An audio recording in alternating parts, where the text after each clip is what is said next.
네, 오늘은 역대상 17장 말씀을 가지고 더 나은 약속이라는 제목으로 함께 은혜를 나누고자 합니다. 오늘 특별히 다윗의 시대에 어떻게 보면은 정점이라고 할 수 있는 그런 내용을 담고 있습니다. 다윗이 그토록 원했던 이제 성전을 건설할 그런 계획과 그리고 왕조에 대한 하나님의 신탁에 대해서 다루고 있습니다. 이 성전과 영원히 하나님께서 세우시겠다 하신 이 왕조에 대한 언약은 하나님의 말씀을 대하는 우리에게 굉장히 중요한 그런 내용을 담고 있습니다. 오늘 함께 말씀을 살펴보면서 이것이 어떤 의미를 가지고 우리에게 어떤 메시지를 보내고 계신가 함께 교훈을 얻고자 합니다. 오늘 말씀을 보면은 다윗의 상황을 이렇게 풀어내면서 하나님의 성전에 대한 필요성을 제기를 하고 있습니다. 그러니까 다윗이 왕으로 등극한 이후에 아주 화려한 그런 왕궁에서 지내다 보니 그 바깥 풍경에 그렇게 방치되어 있는 것처럼 보이는 하나님의 이 성막을 보게 된 것이죠. 자기는 이 화려한 궁전에서 호의호식을 하고 있는데 그 사랑하는 하나님께서 거하시는 그 성막이, 그러니까 텐트죠. 그 텐트에 하나님이 거하신다고 생각했던 이 다윗의 마음에는 이 걸림돌이 있었던 것입니다. 나는 호의호식하는데 하나님은 저렇게 뭔가 방치되어 있는 것 같은 그런 생각을 하게 되었습니다. 다윗이 하나님을 사랑하는 마음이나 그의 성품을 보자면 당연히 이런 마음이 들었다고 생각이 듭니다. 그래서 다윗은 나단 선지자에게 이 내용을 전달을 합니다. 내가 이런 하나님의 성전을 건설을 하고 싶습니다. 짓고 싶습니다. 그렇게 계획을 전달을 합니다. 나단 선지자도 이 다윗의 마음을 알았기 때문에 좋게 여겼습니다. 그런데 하나님의 반응이 예상과는 달랐죠. 하나님의 반응이 어떻습니까? 다윗의 입장에서 상당히 서운할 만한 내용을 이 나단 선지자를 통해서 전달을 하셨는데요. 성전이 필요 없다. 성전 짓지 마라. 이렇게 말씀을 하신 것이죠. 사실 이 부모님, 사랑하는 부모님을 위해서, 자식도 육신의 부모님을 위해서 자기의 좋은 형편을 가지고 그렇게 좋은 것을 해드리고 싶은 마음이 당연한 것인데, 하물며 하나님 앞에 하나님을 사랑하는 그 종인 다윗이 그런 마음을 가지고 그렇게 하나님을 위해서 성전을 짓겠다라고 했는데 그것을 거절당했다면 얼마나 참 아쉽기도 하고 서운한 마음이 들었을 것입니다. 그런데 하나님께서 이렇게 말씀하신 것에는 하나님의 그 뜻과 계획이 있으셨다라는 것이죠. 하나님이 성전을 거부하신 이유는 다윗과의 관계에서 이 두 가지로 생각을 해볼 수가 있습니다. 첫 번째는 뭐냐면 성전으로 하나님을 제한하지 말라. 성전 안에 하나님을 가두지 말라. 이런 메시지가 담겨 있었다는 것입니다. 솔로몬의 봉헌 기도에서도 마찬가지고 이사야서 66장을 보더라도 이런 성경의 전반적인 이 내용들이 바로 오늘 이 말씀과 일치를 하고 있는데요. 거기서 뭐라고 말씀하냐면 하늘은 나의 보좌요 나를 위하여 무슨 집을 지으랴 내가 안식할 처소가 어디랴 이렇게 말씀을 하십니다. 또 솔로몬의 기도에도 동일한 내용이 나옵니다. 하나님이 참으로 땅에 거하시리이까 하늘과 하늘들의 하늘이라도 주를 용납하지 못하겠거든 하물며 내가 건축한 이 성전이오리이까 이렇게 말씀을 하고 있습니다. 성전은 어떻게 보면 하나님의 약속의 장소이고 하나님의 임재를 상징하는 하나님의 집입니다. 그러나 그 성전 건물, 그 건축된 그 성전에만 하나님만 그 안에 계시는 하나님만 생각을 한다면은 성전은 곧 뭐가 되겠습니까? 우상이 될 수가 있다는 것이죠. 이것을 잘 이해했던 사람이 이 사도행전에 등장하는 스데반 집사였습니다. 스데반 집사가 유대인들의 돌에 맞아서 죽게 된 그 가장 결정적인 말이, 그 유대인들을 경록해 했던 말이 무엇이었는가 하면 하나님은 사람의 손에 지은 곳에 계시지 않는다. 그 내용이었습니다. 그 말에 유대인들이 경노를 하고 그에게 달려들어서 돌로 그 스데반 집사를 죽이게 된 것이죠. 그 말은 뭡니까? 성전이 이미 하나님의 거룩한 집이 아니고 자신들의 종교심과 탐욕을 채우기 위한 그런 장소로 전락을 해버렸다라는 것을 스데반 집사가 아주 신랄하게 그것을 드러낸 것입니다.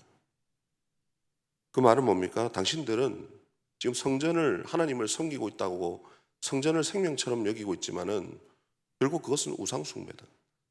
하나님을 그 안에 가두고 제한하는 자신들의 탐욕을 위해서 하나님을 거기에만 가두려고 하는 그런 자신들의 탐욕이 그대로 드러난 것을 지적을 한 것입니다. 하나님은 이 부분에 대해서 분명히 말씀하십니다. 나는 성전에 갇혀 있지 않는다. 나를 제한하려고 해서는 안 된다. 이렇게 우리에게 말씀하고 계십니다. 두 번째가 무엇입니까? 두 번째는 뭐냐면 다윗이 피를 많이 흘렸다라고 하는 것입니다. 다윗이 전쟁을 하면서 그렇게 사람들의 피를 전쟁을 많이 치렀다라는 것이죠.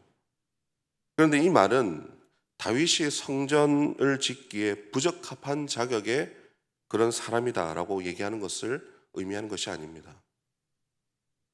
이것은 뭐냐면 하나님이 그 언약을 세우시면서 재설정하시는 거죠. 언약의 주체가 누구인가? 언약의 주체가 다윗의 제안으로 다윗으로부터 시작된 것인가? 아니면 하나님으로부터 시작된 것인가를 다시 한번 확인시켜 주시고 재설정을 하는 그런 내용입니다. 좋은 조건과 환경이 있어서 또 사람의 마음과 열심이 있어서 그런 하나님의 언약이 이루어지는 것이 아니라는 것이죠. 그러니까 다윗에게 성전은 단순히 건축 사업하는 것이 아니다. 그냥 건물 하나 세워서 내가 거기에서 거한다고 내 집을 만든다고 건축 사업하는 것이 아니다. 그것이 아니라 하나님과 백성 사이에 영원한 언약을 세우는 그런 아주 중요한 그 언약을 세우는 그 관계 속에서 그 언약을 설정하고 언약을 이루어 가시는 분이 누구이신가를 다시 한번 기억하게 하시는 것입니다. 그것을 이루시고 언약을 성취하시는 분이 누구십니까? 하나님이시죠. 다윗이 왕이 되었다고 해서 그렇게 제안을 했다고 해서 다윗이 이룰 수 있는 것이 아닙니다. 결국 다윗의 아들 솔로몬을 넘어서 메시아이신 예수님 그리스도를 우리 가운데 보내셔서 영원한 주의 성전을 이루시고 교회를 이루셔서 하나님 나라를 완성하시는 그분이 결국 하나님이시라는 사실을 오늘 이 말씀을 통해서 우리에게 다시 한번 기억하게 하시는 것입니다. 오늘 말씀을 통해서 오늘날 오늘 우리에게 정말 중요한 이 메시지가 있다고 생각이 됩니다. 그게 뭐냐면 하나님은 더 나은 약속을 주시는 분이시구나.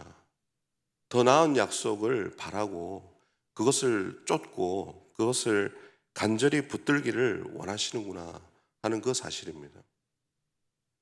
성전 하나 짓자고 이 건물 하나 짓자고 하는 다윗의 마음을 하나님께서 더 넓히셔서 더 좋은 약속으로 말씀을 하십니다. 영원한 그의 왕조를 통해서 내가 영원한 그 흔들리지 않는 견고한 왕조를 세우겠다. 결국에 그 영원한 성전이 누구십니까? 그리스도.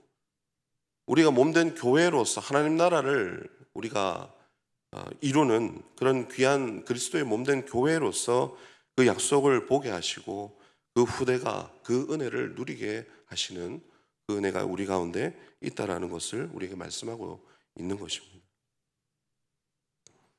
우리가 하나님을 아는 만큼 또 누리게 되어 있습니다.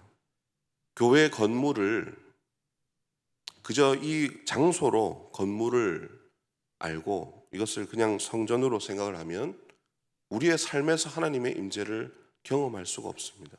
그래서 하나님은 더 나은 약속을 주신 거예요. 건물에 내가 국한되어 있지 않다. 오히려 우리를 교회 삼으시고 그리스도의 몸으로 성전 삼으셔서 내가 어딜 가든지 너희와 함께 하겠다. 이 약속을 우리에게 주셨다라는 것입니다. 그리고 은혜의 새 언약 그리스도의 복음을 우리가 은혜를 이해하지 못하면은 원시의 이스라엘 율법에 매여 있는 그런 신앙생활에 머물게 됩니다. 하나님은 우리가 거기에 머물러 있는 것이 아니고 더 큰 그림을 보기를 원하십니다. 더 좋은 약속, 더 나은 약속을 우리에게 주셨다라는 것을 믿고 그것을 붙들고 그 축복을 누리기를 원하신다라는 것이죠. 혹여나 우리가 하나님을 건물에 가두어 두거나 장소에 가두어 두거나 제한해서 보는 우리의 신앙이 있다면 그것을 버릴 수 있기를 소망합니다. 하나님은 거기에 갇혀 계신 분이 아니고 우리의 생각과 우리의 모든 것을 뛰어넘어서 모든 우주 가운데 그 세상 만물 가운데 충만하게 임재하시는 하나님이신 줄 믿습니다. 그 하나님을 바라보면서 그 하나님께서 더 좋은 약속으로, 더 좋은 축복으로, 더 나은 것이 있다. 다윗은 그 건물 하나 짓기를 원하셨지만은 그 건물에 국한되어 있지 말고 더 영원한 약속, 영원히 무너지지 않고 견고한 그 왕조를 세우셔서 그리스도를 통해서 하나님 나라를 이루시겠다라고 하는 그 약속을 주셨다는 사실을 믿고 오늘도 함께 기도하면서 그렇게 그 약속에 응답을 받을 수 있는 저와 여러분 되기를 주님의 이름으로 축원합니다. 함께 기도하겠습니다. 하나님 아버지, 주님의 언약 가운데 우리를 불러주심에 감사합니다. 때로는 주님을 제한하고 건물 정도를 짓는 그 신앙에서 머무를 때도 있습니다. 그러나 예수 그리스도의 복음을 통해서 더 나은 약속을 주시고 더 나은 축복을 누리게 하시는 하나님 감사합니다. 우리의 경험과 지식을 오늘도 깨뜨리며 온 세상 가운데 충만히 거하시고 우리와 함께 하시는 하나님을 보게 하여 주시옵소서. 하나님을 더 알게 하셔서 우리의 생각과 계획을 뛰어넘으시는 그 하나님의 축복이 오늘도 우리의 삶에 풀어지게 하여 주시옵소서. 감사드리며 우리 주 예수 그리스도의 이름으로 기도드리옵나이다. 아멘.